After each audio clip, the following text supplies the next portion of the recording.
Judge Weimer, Judge Weimer, your prosecutor, your investigators are in a lot of trouble, sir. There are body cams that are being released that is showing this community what's happening in the case of Mustafa Al-Jazari. Judge Weimer, I'm finding out that your investigators are in a lot of trouble, sir. I find that they're all panicking. The community is at a panic mode. Is it that investigators at Prince William County tampering with witnesses? Now, you don't have to take my word for it. All you have to do is watch the body cams that you sealed. I've got body cams that is showing this community that investigators at Prince William County here in Virginia are tampering with witnesses. And you have a judge that sealed off those body cams. Now, what am I talking about? Now, Judge Weimer, I have a body cam that I'm going to be releasing of Kim Coleman, the neighbor, that's testifying and is coming forward about a lot of negative things about Mustafa. Now, I find it interesting that Kim Coleman is saying a lot of negative things, but then backtrack and says, I wasn't there. So you're telling me that your investigators are using a witness that has never been there and it's all hearsay, but yet they're using this witness? I have evidence that your investigators are using a witness that was never there, a witness that tampered with the children that is being used to testify against Mustafa. And I have evidence that your investigators tampered with the children that are being used to testify against Mustafa. Now, that's not me saying it, sir. I have body cams that are saying it.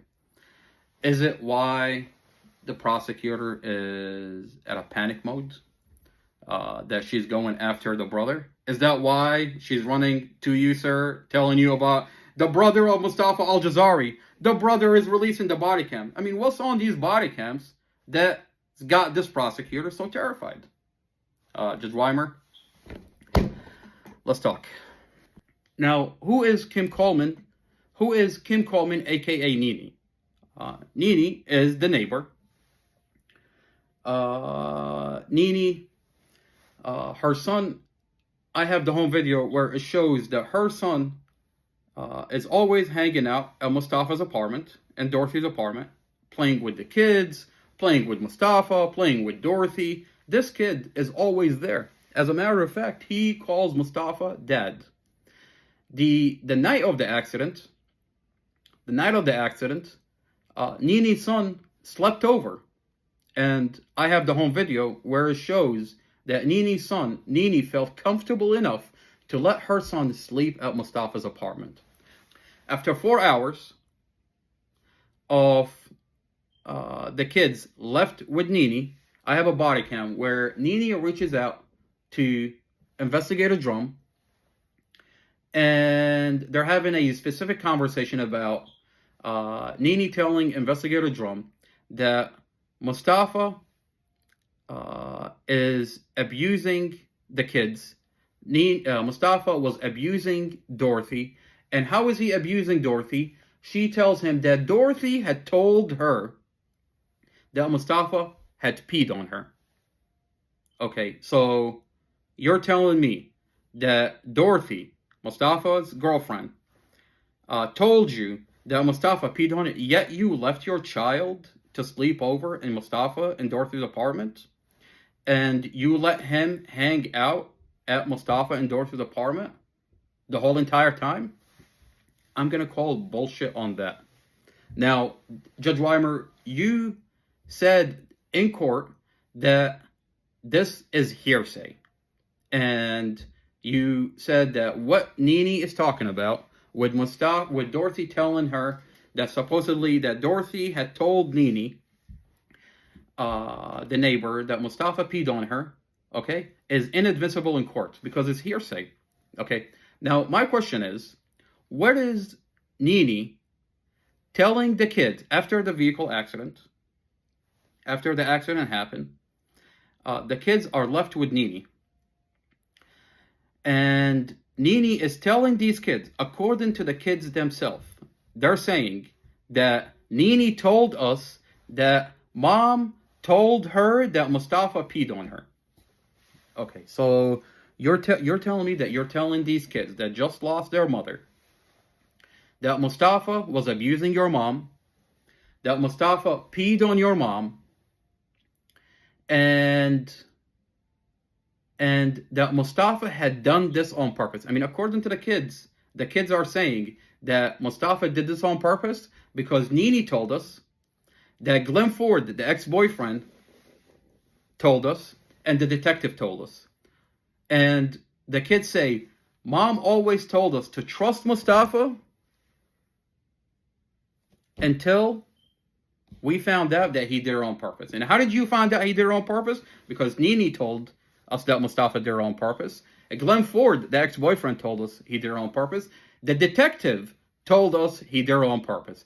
And then Javen specifically says that the detective told him that Mustafa crashed the vehicle on purpose, ran away, and left your baby sister in the vehicle, your 5-year-old sister in the vehicle. If he hadn't ran away, your baby sister would have still been alive today.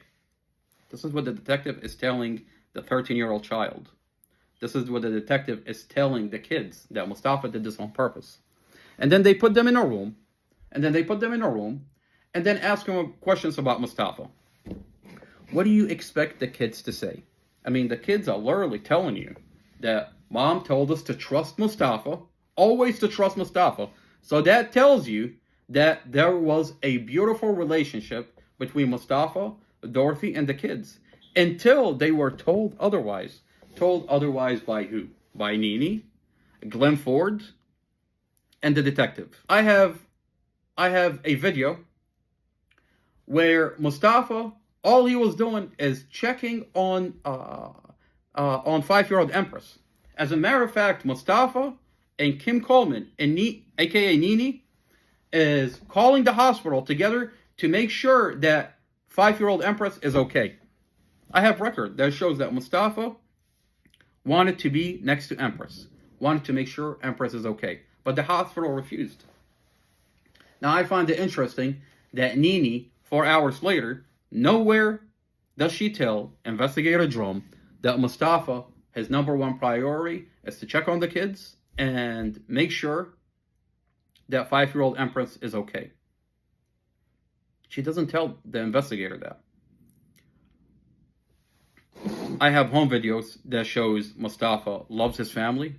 I have home videos that shows Mustafa loves Dorothy and loves the kids. I have home videos and I have evidence that shows that this was a loving relationship, that Dorothy, the kids, loved Mustafa.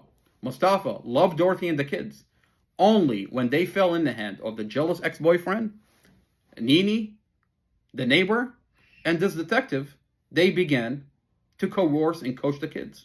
I mean, if you're telling these kids that Mustafa killed your mom on purpose, what do you think the kids are going to say? You just gave an 8-year-old child, a 9-year-old child, a 13-year-old child, a 14-year-old child, someone to blame.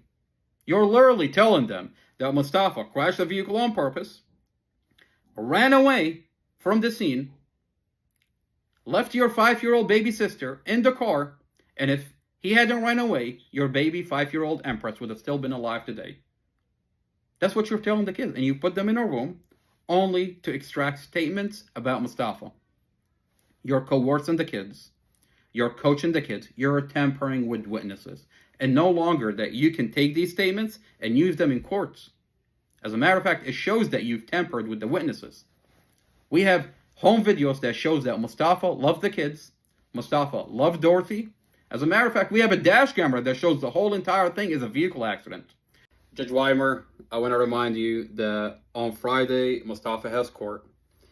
And you're going to be standing in front of the prosecutor that's going to be crying to you about the brother of Mustafa Al-Jazari. The brother of Mustafa Al-Jazari releasing the body cams out to the community. Now, Judge Weimer, I want to remind you that I'm simply exercising my First Amendment. I've never signed a protective order, and I'm simply third party. Now, Judge Weimer, aside from me exercising my First Amendment, aside from me being a third party, aside from me not being on the protective order, I want to remind you that these body cams have already been submitted to the FBI. These body cams have already been submitted to the DOJ. And now that the Department of Justice is investigating, sir, they're investigating you, and they're investigating your investigators, and they're investigating the prosecutor that's going to be standing there in front of you in court on Friday. Prosecutor Sarah Sammy herself. Judge Weimer, your prosecutor is in a lot of trouble, and my advice to you, sir, is on Friday to tread very lightly when you're ruling on the motions of what you're going to do about the brother of Mustafa Al-Jazari, about him releasing police body cams. Because, sir, the FBI is involved, the Department of Justice is involved, and there are certain videos that will be released on how the police body cams have come to be released. Sir, I'm just doing what I'm told, if that makes any kind of sense. And I have video and audio conversation where I'm being told what to do and what to release. And my advice to you, like I said, sir, tread very lightly when you're ruling about the brother of Mustafa Al-Jazari, because by law, you're going to be held accountable for what you're doing going forward now that the police body cams have been released, and now that the FBI and the DOJ are investigating.